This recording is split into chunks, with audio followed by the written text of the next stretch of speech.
श्री सूजी महाराज बोले, हे ऋषियों, इस धर्म रूपी कथा को सुनने की इच्छा से स्वयं यमराज भी इस धर्म क्षेत्र में पधारे हैं। जब तक वे यहाँ रहेंगे तब तक किसी की मृत्यु नहीं होगी। अल्प आयु प्राप्त मनुष्यों के लिए यह अत्युत्तम समय है। इसलिए भगवान की लीलाओं का वर्णन सुनने वाले अल्पायु पुरुष भी दीर्घायु हो रहे हैं। अतः ध्यान से सुनो। राजा प्रक्षिप्त को यह ज्ञात हो गया कि कलयुग उनके राज्य में प्रवेश कर चुका है।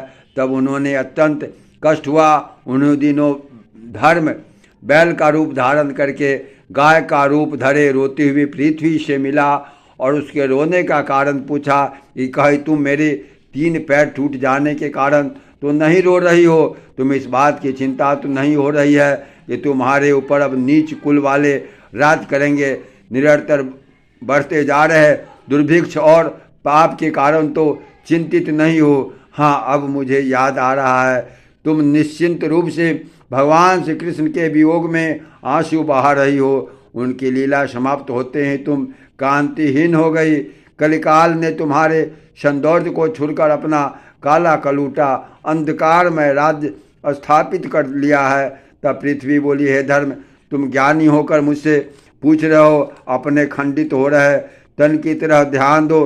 तुम्हारे दया, क्षमा और तप रूपी 3 पैर टूट चुके हैं।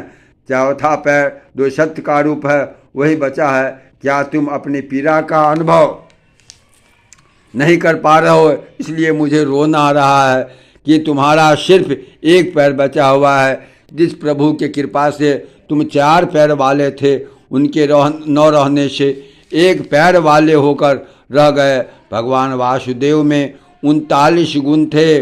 39 गुण सत्य, दया, क्षमा, पवित्रता, सरलता, क्षमता, संतोष, त्याग, सम, दम, तप, उपरति, तितिक्षा, शस्त्र ज्ञान, ज्ञान कांति, कौशल, स्वतंत्रता, निर्भीकता, गंभीरता, शील, विनय, सौभाग्य, उत्साह, कीर्ति, आस्तिकता, स्थिरता, गौरव, प्रेम एवं भक्त वत्सलता,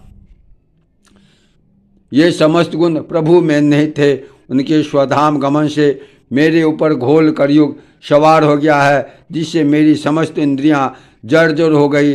जिस समय प्रभु की याद आती है कलेजा फटने लगता है। जिस लक्ष्मी से मिलने के लिए संसारी मनुष्य दिन रात तप करते हैं, उन्हीं लक्ष्मी की मैं दासी हूँ।